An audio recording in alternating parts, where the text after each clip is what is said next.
Looking back at my fat loss journey, I actually made a few mistakes. I actually made a lot of mistakes, but I made 8 particular mistakes that I would definitely go back and change if I could. But obviously some of those mistakes ranked higher than others. By the end of this video, you'll have my 8 fat loss habits that I wish I knew sooner. The first one is walking. I never used to see walking as exercise, nor did anyone really. So you wouldn't go out of your way to get extra steps in, you wouldn't go out of your way to walk more. So it just wasn't in a traditional fat loss plan. But now if I look back, and now if I look at how much I walk now and how much of an integral part of my fat loss routine and my clients' routine it is, I think this is probably the number one thing I would change. So if you're not getting anywhere near 8 to 10,000 steps, what I suggest is working your way up, slowly increasing the amount of steps you're getting.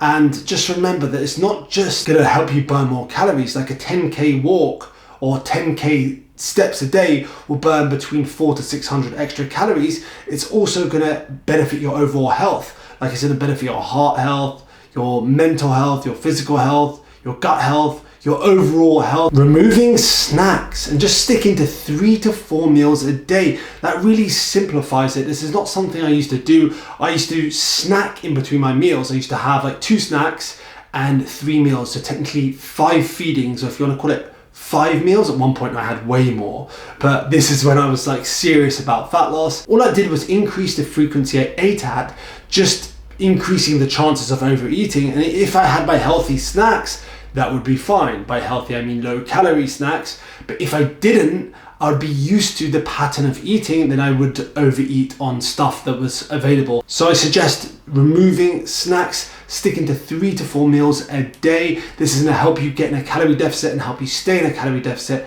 that bit easier. Focusing on steady progress and not intermittent perfection. I used to have periods where I was like dead on perfect, then periods where I would slack a bit. So that hindered my long-term progress. That slowed it down significantly. So what I suggest you do is you focus on progress, like long-term progress, rather than just bursts of everything looking like dead on perfect. That's not realistic for most people. That's why I'm talking about bursts of perfection, because you can do it for a short period of time, but it's not something I recommend. The fourth habit I wish I knew sooner is eating more satiating foods.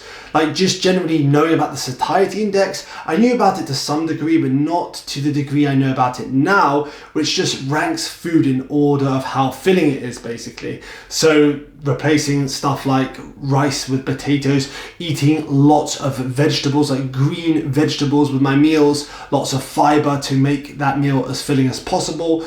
That would lead to less hunger and less chance of overeating. And I used to experience this quite a bit. I used to go about just eating foods just because they fitted my macros, like cereal in the morning with maybe like a protein shake, then wonder why I was like hungry like an hour later. While those foods will still lead to weight loss and fat loss, because in the end of the day, it's calories in versus calories out. It just makes it a lot harder, and it means you miss out on nutrients as well. You miss out on vitamins and minerals from like more satiating foods like fruit and vegetables. This one is common, not overdoing it at the gym. It's too easy to just max out volume, just think more is better, when in fact, better is better. More is just not better for the sake of it, especially. People refer to this as junk volume, where you just do an extra set or extra few sets for a muscle group for just no given reason, because you think it's going to lead to faster results. You're not spending hours in a gym, and this leads to sometimes injuries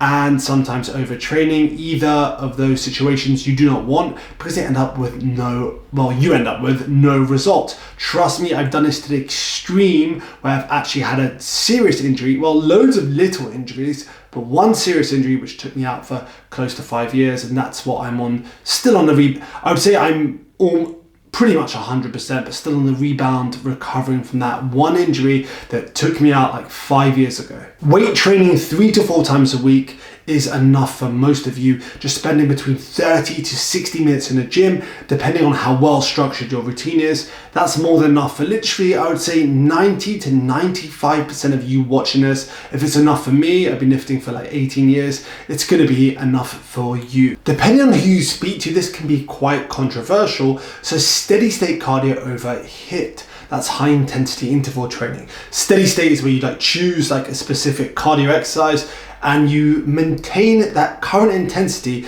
It's like, I would say, low to moderate intensity for a given period of time, say 20 to 30 minutes. You could be on a rowing machine, you could be jogging, you could be on the skier, you could be on the bike, whatever. It's just a given period of time where you're not going too intense. High intensity interval training is where you do intervals, so you max out for like 30 seconds rest, and repeat for maybe 10 to 15 minutes. Some people go crazy and just really out of control and do it for like half an hour.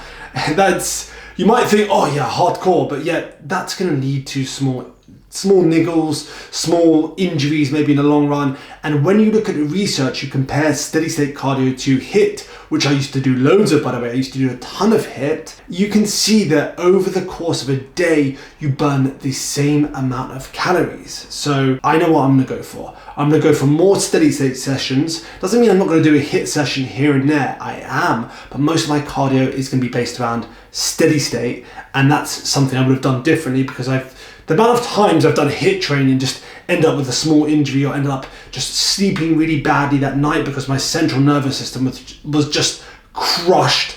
Yeah, you don't want that. So I would cut the HIIT out. That's going to help you recover better between your weightlifting sessions, which you should be doing even if your number one goal is fat loss. You just need to make sure, obviously, you're coupling those resistance training sessions with a calorie deficit. And every one of these habits I'm covering today, they're going to help you get into a calorie deficit easier and stay in that calorie deficit to get the results you want. The 7th one is designing a food menu. Spending like 20 to 30 minutes on a Sunday just whipping out the shopping list, writing down the ingredients you need, and probably going to the shop on Sunday if you can as well, stocking up for the week.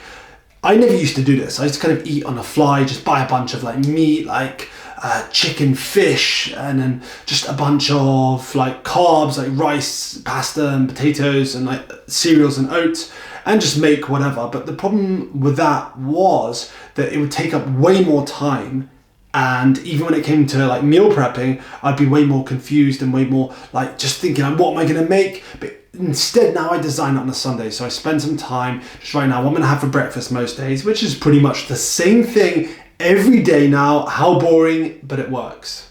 No, I actually don't find it boring. Some people like to be, you eat that more or less every day. Then I'm like, what do you eat? And they tell me what they eat, and it is more or less the same thing every day. That's going to be the most convenient approach. It doesn't have to be the same thing every day, but you can rotate it. It can be more or less the same ingredients. You can have like different flavored oats, like for example, 3 to 4 days a week, or eggs with a side of oats. You can mix it up, but either way, you want to develop some sort of consistency, some sort of menu. The lunch, you might have 2 recipes you make throughout the week, and then you might rotate that the next week. Dinner, 2 recipes you make, or 3 recipes you make throughout the week, and you rotate that. And doing that is going to help you save a lot of time, help you still have great tasting food, but at the same time, you're not spending hours in the kitchen trying to be the next Gordon Ramsay. The final fat loss habit I wish I adopted sooner was being more flexible with my diet. So before, at some points, I was super rigid.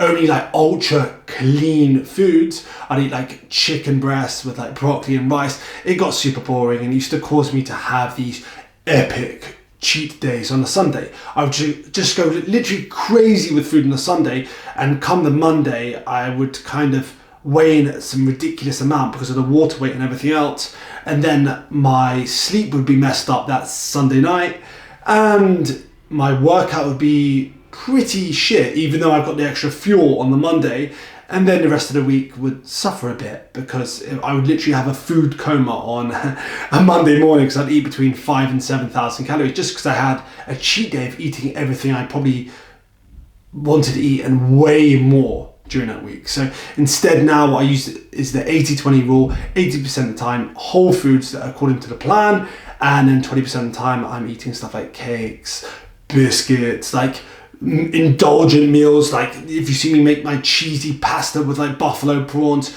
I might make a pizza, I might make like an Asian, like a proper carby, like really high carb, really high calorie, like Asian meal.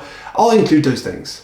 because I'm planning around it and I'm making space for those things, and my diet's not based around just being like really rigid and then come the weekend I'm just messing up, basically. A lot of people will do this. They'll eat well Monday to Friday, come Saturday to Sunday, well, too well Monday to Friday, and then come Saturday and Sunday, they'll just mess up and get themselves out of the calorie deficit and really screw up their results, basically. Anyway, that's all I wanted to cover. If you enjoyed this video, hit that thumbs up. Any questions at all, comment below. But if you follow these 8 habits and implement them into your fat loss regime, you're going to lose fat and you're going to enjoy doing so as well. Thanks for watching. We'll talk soon.